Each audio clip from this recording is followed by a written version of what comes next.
So, there I was, Korvik of the Third Spine, decorated, veteran of 42 planetary subjugations, standing on what these humans called Earth, about to make the single most catastrophic mistake of my entire existence.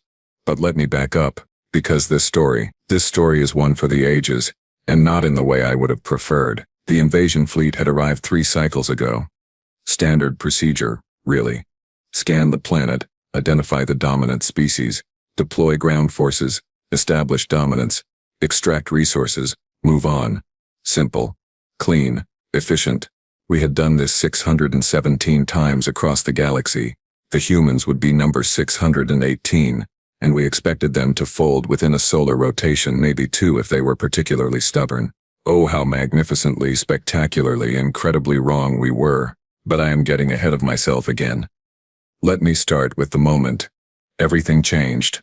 The moment I grabbed that girl's wrist in what I thought would be a simple intimidation tactic. Her name, I would later learn, was Maya Torres. She was 17 standard Earth years. She had dark hair pulled back in something humans called a ponytail, brown eyes that seemed entirely too calm for someone facing a 7-foot-tall alien warrior, and she was carrying what appeared to be educational materials in a worn fabric sack. It was Tuesday. The humans are very particular about naming their days, you see. Tuesday, they call it, day 2 of their working week. Maya was walking home from her educational institution, cutting through an alley between 2 residential structures, when my patrol unit spotted her. Single target. Isolated. Minimal threat, Garvix announced through our comm system. He was always stating the obvious that one made him predictable, which made him useful in combat, but insufferable during downtime. Proceed with standard intimidation protocol, I ordered, because that is what you do when you are a decorated officer with 42 successful campaigns under your belt. You follow protocol. You maintain order. You do not, under any circumstances, deviate from established procedure. We dropped from our hover positions, our combat boots hitting the pavement with that satisfying thud that usually sent prey species scrambling. 6 of us, fully armored, weapons displayed, surrounding one small human female. The math was simple, the outcome was certain. The precedent was established across hundreds of worlds. Maya Torres stopped walking. She turned to face us, adjusting the strap on her shoulder, and I swear on the 7 moons of Carthex, she looked annoyed. Not terrified, not desperate. Annoyed, like we had interrupted something important, like we were an inconvenience rather than an existential threat. Really? She said, and her voice carried a tone I had never encountered in 42 campaigns. It was not fear. It was not even anger. It was disappointment mixed with what I would later identify as profound exasperation. Really? Right now I have a calculus exam tomorrow. My mom is expecting me home and you guys pick now to do your whole intimidating alien thing? Gervix shifted his weight, uncertain. This was not standard reaction protocol. Prey species ran, fought, or froze.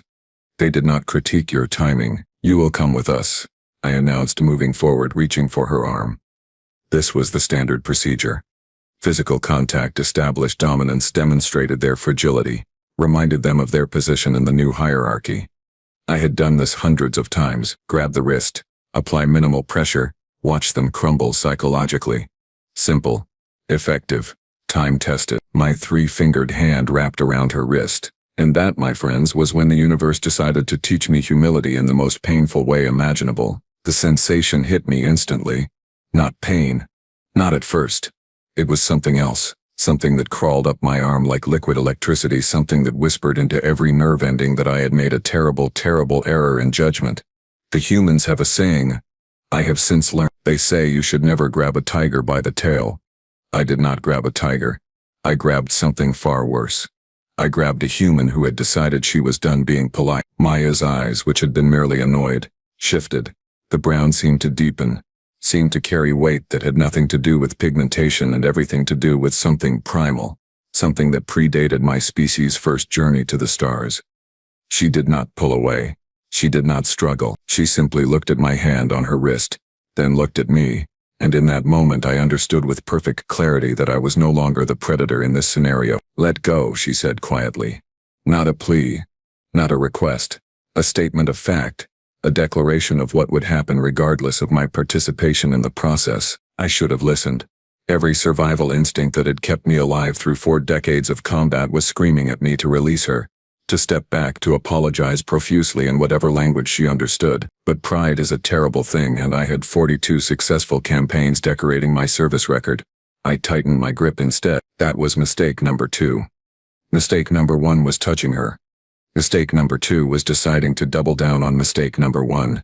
Mistake number 3 would come about 5 seconds later, but let us not rush ahead. Maya sighed. Actually sighed.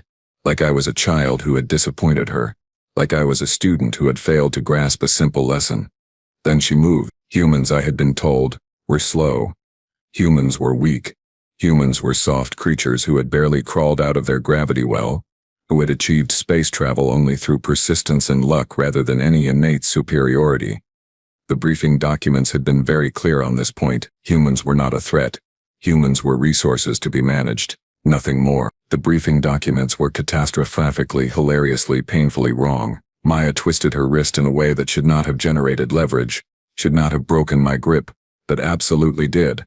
My hand was suddenly empty, and before my combat-trained brain could process this development, her other hand had shot out, grabbed the front of my armor, and pulled me down, not gently, not slowly, with force that seemed impossible from a frame that masked perhaps 40% of my own body weight. My knees hit the pavement. The impact sent shockwaves up my legs, and I found myself staring up at this human girl, this 17-year-old in worn footwear and faded clothing, who now held me in a grip that made my earlier attempt look like a caress by comparison. I said, Maya repeated, her voice still quiet but now carrying an edge that could have cut through hull plating. Let go. Garvix and the others raised their weapons, shouting commands in our language, demanding she release me. She ignored them completely, her attention focused entirely on me, her eyes boring into mine with an intensity that made me want to apologize for things I had not even done yet. Tell them to lower their weapons, she said, not breaking eye contact. Tell them now, or I demonstrate exactly why humans have something called martial arts and you discover why we practice them. I should mention at this point that I was a decorated combat veteran. I had trained in 7 different fighting disciplines across 4 different worlds. I had defeated opponents twice my size in single combat. I was, by any objective measure, a dangerous individual who should not have been kneeling in an alley at the mercy of a teenager with homework. And yet, lower weapons, I croaked out, my pride dying a swift and inglorious death. Stand down. That is an order. The confusion in their voices was palpable, but they obeyed because that is what soldiers do when their commanding officer issues an order, even if that order makes absolutely no sense whatsoever. Maya released me, stepping back, adjusting her shoulder strap again like nothing particularly noteworthy had occurred. I remained on my knees for a moment, processing what had just happened, recalculating every assumption I had made about this species, about this planet, about this entire operation. Here is what is going to happen, Maya said, her tone shifting into something almost conversational, almost friendly, which somehow made it more terrifying. You are going to go back to whoever is in charge of this invasion nonsense. You are going to tell them that Earth is not interested in being invaded today, or tomorrow, or ever. Really, you are going to explain that humans may look soft, may look weak, may look like easy targets, but we have been fighting each other for our entire history and we have gotten very, very good at it. She paused, tilting her head slightly, considering her next words. Do you know what the problem is with being an apex predator? She asked. And I realized she did not expect an answer. The problem is that you forget what made you an apex predator in the first place. You get comfortable. You get lazy. You assume that because you have always won, you will always win. We humans, we are not apex predators. We are persistence predators. We are the species that chased prey until it died of exhaustion. We are the species that looked at every other creature on our planet and said, how can we make that do what we want? We domesticated wolves. We rode horses. We made crops grow where nature said they should not. We are really, really stubborn and we do not respond well to bullying. I was still on my knees. My unit was still standing there, weapons lowered, watching this impossible scene unfold. Somewhere in orbit, the command ship was probably wondering why we had stopped reporting. Somewhere in this city, thousands of other humans were going about their lives, unaware that first contact had just gone sideways in the most unexpected way possible. Stand up, Maya said, not unkindly. It was permission, not an order, which somehow made it worse. I stood. My legs felt unsteady. My pride felt worse. What is your name? She asked. Corvic. I said, because lying seemed pointless. Korvik of the Third Spine, commander of the Seventh Wave. Well, Commander Korvik of the Third Spine, Maya said, and I detected something in her voice that might have been sympathy, might have been pity. You seem like a reasonable alien, so I am going to give you some free advice. Go home. Tell your superiors that Earth is occupied. Tell them the humans said no thank you to invasion plans. Tell them that if they insist on pressing this issue, they will discover exactly why we have so many different words for warfare and so many different languages. She started walking past me, past my unit, completely unconcerned about the 6 armed soldiers she was leaving at her back. Then she stopped, turned, and pulled something from her pocket. It was small, rectangular. Some kind of communication device. Here, she said, holding it out. My contact information. When your command structure realizes I am serious, and when they want to negotiate like civilized beings instead of invading like barbarians, you can reach me. Fair warning though, I am busy Thursday. Doctor appointment, so Wednesday or Friday would be better. I took the device, my hand was shaking slightly. I am not proud of this detail, but honesty compels me to include it. Maya Torres, 17 years old, student, human, daughter of Earth, walked away down that alley, her worn shoes making soft sounds on the pavement, her bag bouncing against her shoulder, completely unbothered by the fact that she had just derailed a military operation that had taken 3 cycles to plan. Garvix finally found his voice. Commander, what just happened? That, my friend, was an excellent question. What had just happened? I had encountered something the briefing documents had never prepared me for, something that 42 successful campaigns had not taught me to recognize. I had encountered a human who was simply not impressed by our superiority, who had looked at our weapons and our armor and our reputation and decided that none of it mattered, that she had calculus homework and limited patience and we were simply not worth getting worked up about. Report back to the ship, I said quietly. Tell them we need to reassess the situation. But Commander, she is just one. She put me on my knees in 3 seconds. I interrupted, my voice sharp. She did it without weapons, without armor, without backup. She did it while complaining about an educational assessment. Now imagine 10 million of her. 100 million. 7 billion. The silence that followed was profound. We returned to the ship. I made my report. Command thought I was exaggerating. Thought perhaps I had suffered some kind of neurological event. Thought maybe the atmospheric composition had affected my judgment. They sent another unit to the same area. That unit returned 30 minutes later. Their commander, a veteran of 50 campaigns, had apparently encountered a human male aged approximately 60 who had responded to intimidation tactics by laughing, producing something called a baseball bat, and asking if the aliens wanted to learn about a sport that involved hitting things very hard with wooden clubs. Another unit engaged with a group of human females who were practicing something called kickboxing in a public facility. That unit returned with 3 soldiers requiring medical attention and a newfound respect for human leg strength. By the end of that first Tuesday, and I stress that this was still day 1 of active ground operations, we had exactly 0 successful intimidation incidents, and 47 separate reports of humans responding to our presence with everything from amusement to irritation to active hostility. The invasion of Earth was not going according to plan. The invasion of Earth was, in fact, going in a direction that the plan had never considered possible. The invasion of Earth was teaching us a lesson that 617 previous conquests had never even hinted at. We had badly, terribly, catastrophically miscalculated what it meant to invade a world full of humans. And I was holding a communication device with contact information for a 17-year-old girl who had made me kneel in an alley and then offered to schedule a diplomatic meeting around her doctor appointment. The absurdity of the situation was not lost on me. The danger of the situation was becoming increasingly clear, and somewhere in that strange human city, Maya Torres was probably sitting down to dinner with her family, probably not even mentioning that she had casually dismantled an alien soldier's entire worldview in the span of 5 minutes. I looked at the device in my hand. I looked at my superior officers, who were arguing about strategy and tactics, and how to proceed with a planetary subjugation that was rapidly becoming untenable. I looked at the reports flooding in from units across the globe, reports that all told the same basic story with different variations. The humans were not cooperating with their own conquest. The humans were in fact taking invasion attempts personal. The humans were responding with everything from ancient combat techniques to improvised weapons to, in one memorable case, a pack of domesticated canines that had apparently taken offense to alien presence in their territory. This was going to be a very long campaign.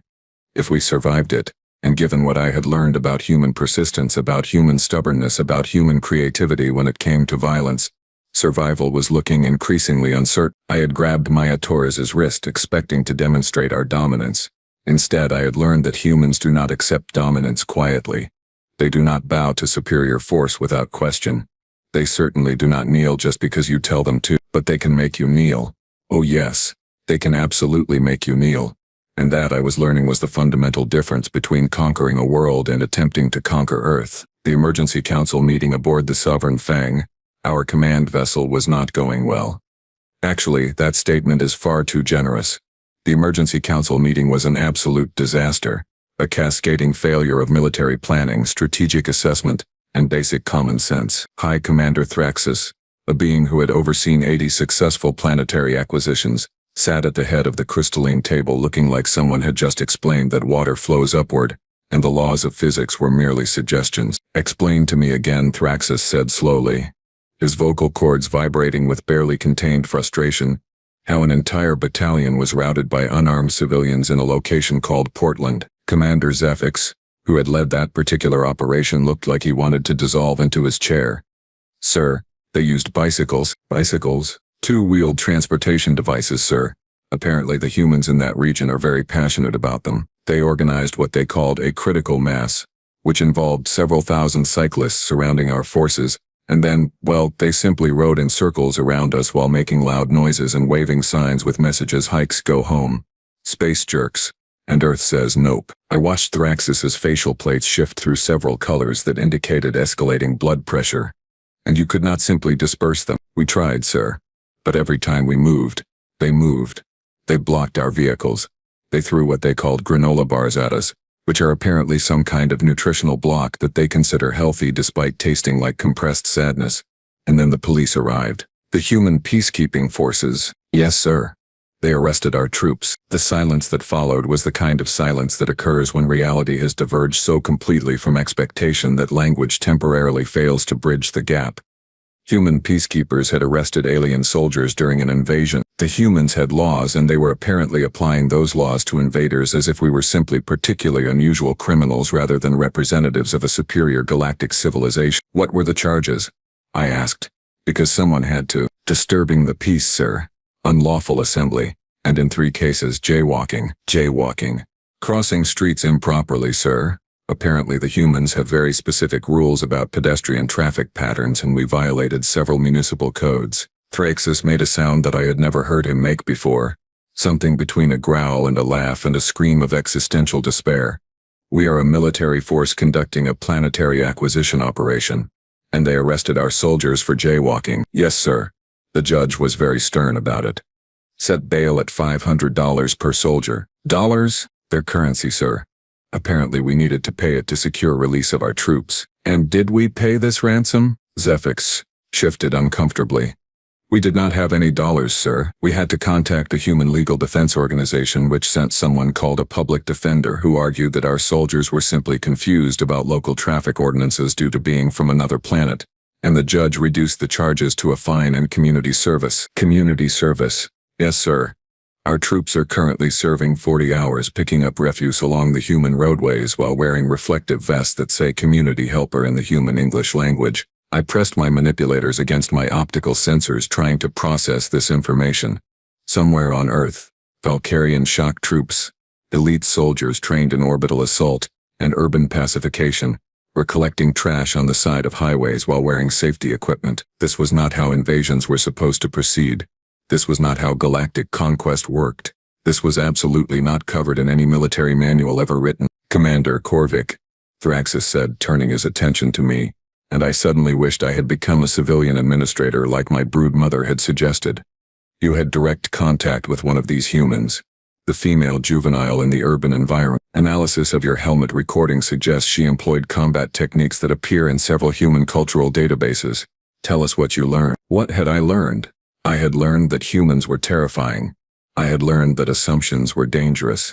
I had learned that 17-year-old girls could casually dismantle trained warriors while complaining about mathematics homework, but I needed to present this information in a way that would not result in me being assigned to refuse collection duty alongside Zephyx's troops. "Sir," I began carefully, The human-designated Maya Torres demonstrated capabilities that suggest our intelligence assessment of this species was fundamentally flawed. She employed leverage-based combat techniques with a proficiency level that indicates extensive training. More concerning, her psychological profile showed no fear response to our presence. She treated military contact as a minor inconvenience rather than an existential threat. One anomalous individual does not represent an entire species.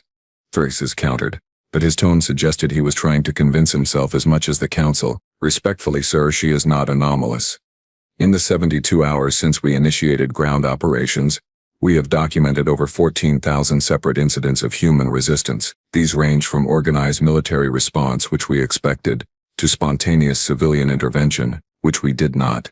Humans of all ages, physical conditions, and social positions have responded to our presence with varying levels of hostility. A human child of approximately 8 years struck one of our soldiers with a toy that apparently represents a hero from their entertainment media. An elderly female in a location called Florida pursued a reconnaissance team with a garden implement called a rake while shouting creatively obscene suggestions about where we should return. A group of university students in England pelted our troops with vegetables while chanting songs about agricultural produce. They attacked with food, tomatoes specifically, sir.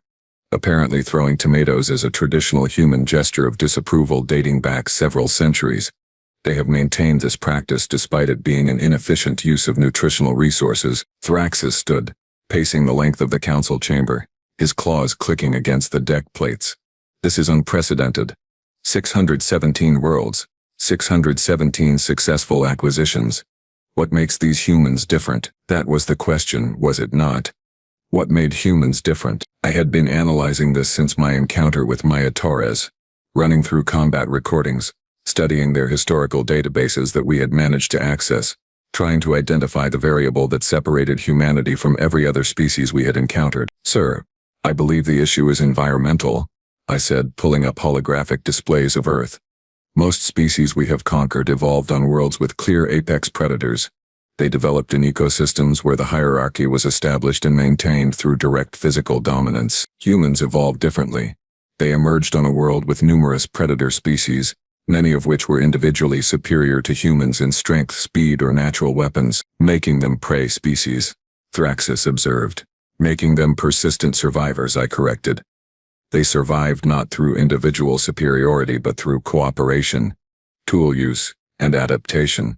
Every predator that threatened them, they either killed, domesticated, or learned to avoid. They spread across their entire planet, adapting to environments ranging from frozen wastelands to extreme heat zones. They developed thousands of languages, cultures, and belief systems, many of which directly contradicted each other, and somehow they managed to advance technologically despite constant internal conflict. I pulled up more data, images from their historical records. They fought each other continuously, sir. For territory, for resources, for ideological differences, they developed weapons of increasing sophistication, each generation creating more efficient methods of destroying each other. They split the atom and immediately thought, how can we make this into a bomb? They reached their own moon and planted a flag. They sent machines to other planets in their system not because they needed to but because they wanted to see what was there. You are describing a violent, chaotic species prone to self-destruction, Thraxus said. I am describing a species that has spent its entire existence fighting for survival and winning. A species that views challenges not as obstacles but as problems to be solved. A species that, when confronted with invasion, does not ask if they can resist. They ask how, and then they start experimenting until they find an answer. Another commander, Vrixel, spoke up from across the table. Surely you exaggerate. They are still technologically inferior. Their weapons are primitive compared to ours. Their space capabilities are limited. A coordinated assault could still overwhelm them. Could it? I asked, and I pulled up casualty reports. In 3 days of ground operations, we have lost 42 soldiers to human military action. We have lost another 96 to what the reports categorize as miscellaneous civilian encounters. We have had 217 soldiers injured, 340 taken into human legal custody, and 820 requesting psychiatric evaluation after exposure to something humans call internet memes, which appear to be a form of psychological warfare disguised as humor. I let those numbers sink in. We have also had 412 soldiers request reassignment, 67 submit formal complaints about hostile working conditions, and 15 simply desert their posts. One left a note saying he was opening a restaurant in a place called Tokyo and we should not look for him. Another married a human female he met in a location called Las Vegas and applied for what they call a green card, which apparently grants residency rights. The council chamber had gone very quiet. These were not the statistics of a successful invasion. These were the statistics of an operation rapidly spiraling into chaos. We need to adapt our strategy, I continued. The humans have a saying, when in Rome, do as the Romans do. It refers to adapting to local customs and practices. I suggest we take this advice. You want us to surrender? Threxus asked, his tone dangerous. I want us to negotiate, I said, pulling out the device Mayatorus had given me. This human female provided contact information. She suggested that if we wish to proceed as civilized beings rather than barbarians, we should reach out to her. I propose we do exactly that. You want to open diplomatic channels with a juvenile? I want to avoid losing any more soldiers to bicycle enthusiasts and elderly females with garden equipment. I want to acknowledge that this invasion is not proceeding according to any known tactical framework, and that continuing on our current path will result in casualties, embarrassment, and possibly more jaywalking citations. The humans are willing to talk. I suggest we listen. Thraxus stared at me for a long moment, probably considering whether to have me executed for suggesting retreat or promoted for preventing further disaster. Military command is often about making impossible choices between terrible options. Make contact, he finally said. Arrange a meeting, but Korvik, if this goes badly it is on your spine. Understood, sir. I returned to my quarters and examined the device Mayatorus had given me. It was surprisingly simple technology, radio frequency communication with visual interface. I activated it according to the basic instructions and initiated contact. She answered on the third pulse. Her face appeared on the screen, and she was eating something covered in red sauce while sitting at a table with what appeared to be her family unit. Hey, she said casually, like receiving calls from alien invaders was a normal part of her evening routine. Hold on. She turned away from the device. Mom, it is the aliens. Can you save me some pasta? A female voice responded in the background. Tell them we are eating dinner and they should call back in 20 minutes. Maya turned back to the screen. Did you hear that? Call back in 20. We are having Italian night and Mom made lasagna. You understand? The connection terminated. I stared at the blank screen. She had hung up on me. This human child had terminated communication with a military commander representing a galactic invasion force because her family was eating noodles covered in sauce. This was my life now. This was what my career had become. I waited 23 minutes giving them extra time because annoying someone who could put you on your knees seemed like poor strategy. When I called again, Maya answered while walking somewhere, the visual bouncing with her move. Okay, sorry about that. Family dinner is sacred time, you know. So I assume you are calling because your bosses realize that invading Earth is not going as smoothly as planned, and maybe talking things out is better than continuing to get embarrassed by senior citizens and traffic violations. Her accuracy was disturbing. That is an accurate assessment, yes. Cool. So here is what is going to happen. Tomorrow, noon, local time, there is a park near my school called Riverside Green. You show up with whoever is in charge and no more than 2 guards. I will bring my principal, Miss Haddad, who used to work for the State Department and knows about diplomatic stuff, and probably my friend Alex because he is in debate club and really good at arguing. We sit down, we talk like adults, we figure out a solution that does not involve anyone getting hurt or arrested.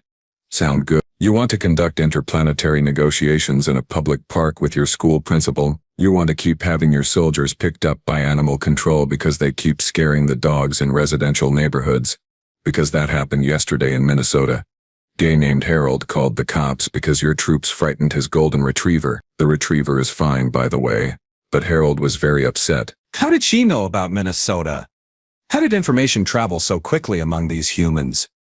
They had communication networks we had barely begun to analyze, systems that allowed them to share information globally in seconds. Every incident, every encounter, every jaywalking citation was probably being documented and discussed and turned into jokes and warnings and tactical assessments by millions of humans simultaneously. The park at noon. I agreed. We will be there. Great. Oh, and Korvik? Tell your commander that threatening gestures or weapon displays will result in immediate termination of negotiations, and probably Mrs. Haddad getting angry. You do not want to see Mrs. Haddad angry. She made a senator cry once. It was legendary. The connection terminated again. I had just agreed to peace negotiations organized by a teenager in a public park under threat of upsetting a school administrator. My military academy instructors would have been horrified. My brood mother would have been disappointed. I was starting to understand why that soldier had deserted to open a restaurant. The next day, at precisely noon, High Commander Thraxus and I materialized in Riverside Green with 2 guards. The park was pleasant, full of vegetation and walking paths, and humans engaged in various recreational activities. Several humans stopped to stare at us, pulled out their communication devices to record our presence, but none of them ran or screamed. They simply watched with the same mild curiosity they might show for unusual weather patterns. Maya Torres was waiting at a designated meeting area, sitting at a stone table with 2 other humans. One was an older female with gray hair and sharp eyes wearing professional clothing. The other was a younger male approximately Maya's age, holding a portable computer and looking excited about something. "Mrs. Haddad, this is Commander Thraxus and Commander Korvik," Maya said. Making introductions like this was a school event rather than first contact. Diplomacy. "Commanders, this is Principal Victoria Haddad, and my friend Alex Chan." We sat. It felt absurd sitting at a park table like we were discussing class schedules rather than planetary occupation. Thraxus was practically vibrating with suppressed incredulity. "Let me be direct," Mrs. Haddad said, her tone professional but firm. "You came to our planet without invitation, deployed military forces without authorization, and have spent 3 days frightening people and violating numerous local ordinances. This is not an auspicious beginning to interplanetary relations. Your planet was designated for resource extraction," Thraxus said stiffly. "Our claim is legal under galactic expansion protocols established by the Council of 12. "Fascinating," Mrs. Haddad replied, and I detected what Maya would probably call sass in her tone. "And did this Council of 12 ask Earth if we wanted to join their organization or abide by their protocols? You lack the technological development to qualify for council membership, so you made rules about us without including us in the conversation, then showed up expecting us to comply with agreements we never made. Tell me, Commander, have you studied human history at all?" Thraxus hesitated. "Our intelligence reviewed your developmental records. Then you know how we respond to uninvited guests who tell us what to do with our own home. Spoiler alert, it usually involves throwing their product into harbors, or voting them out, or occasionally more creative solutions involving pitchforks and strongly worded declarations of independence." Alex was typing rapidly on his computer. "I have been researching this Council of 12, found some interesting things in our radio telescope data archives. You guys claim authority over 600 plus planets, but your actual council consists of 4 species who conquered the others. That is not a council. That is an empire with good marketing. How had this young human access that information? That was classified council data, encrypted and secured. But here was a teenager in a park, casually discussing intelligence that should have been beyond human reach." "We are digressing from the point," Thraxus said. "The point," Maya interjected, "is that you need to leave Earth alone. Pack up your ships, go back to your council and tell them that humans are not interested in being resources. We are people, we have rights, we have sovereignty, and we really do not appreciate being invaded during exam week." "And if we refuse?" Thraxus asked. Mrs. Haddad smiled, and it was not a friendly smile. It was the smile of an educator who had dealt with difficult students and uncooperative parents and bureaucratic nonsense for 3 decades and had learned exactly how to get what she wanted through sheer determination and strategic application of rules. "Then we make your occupation so legally complicated, so diplomatically messy, so socially uncomfortable that staying here becomes more trouble than it is worth. We have lawyers, Commander. So many lawyers. We have international laws, treaties, conventions, and enough bureaucratic red tape to tie up your operations for decades. We have social media, which means every incident involving your forces will be documented, analyzed, and turned into viral content that damages your reputation across whatever communication networks your civilization uses. And we have 7 billion people who are very creative when it comes to non-violent resistance, or violent resistance if necessary," Alex added cheerfully. "We are flexible like that. We have superior military technology," Thraxus said, but his tone had lost some certainty. "You have soldiers who desert to open restaurants and get arrested for jaywalking," I said quietly, earning a sharp look from my commander. "We have lost more personnel to cultural confusion than to actual combat. Sir, I believe what these humans are offering is the opportunity to withdraw with dignity before this situation deteriorates further." Thraxus was silent, for a long moment, probably calculating odds. probably running through scenarios, probably realizing that every additional day on Earth was another day of bicycle protests and vegetable attacks and legal complications. What guarantee do we have that you will not pursue retaliation if we withdraw? He finally asked. None, Mrs. Head said bluntly. But consider this. If you leave peacefully, we have no reason to hunt you down. We are busy people. We have jobs, families, responsibilities.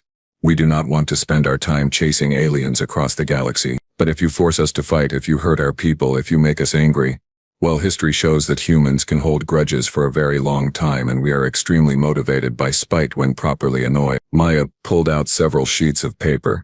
We drafted an agreement. Basic terms are simple. You leave. You do not come back without invitation. You tell your council that Earth is occupied by a sentient species that claims sovereignty. In exchange, we do not share embarrassing footage of your troops being chased by house pets or arrested by traffic cops. We keep diplomatic channels open for future contact under peaceful terms. Maybe eventually we even establish trade relations or cultural exchange, but that is years down the line after we all calm down and forget about the invasion thing. She slid the papers across the table. Thraxis picked them up, reading through them with increasing disbelief. You wrote a treaty. Alex helped. He is really good at formal language. Got an A+ in government class last semester. I watched my commanding officer, veteran of 80 successful campaigns, read a peace treaty drafted by high school students in a public park.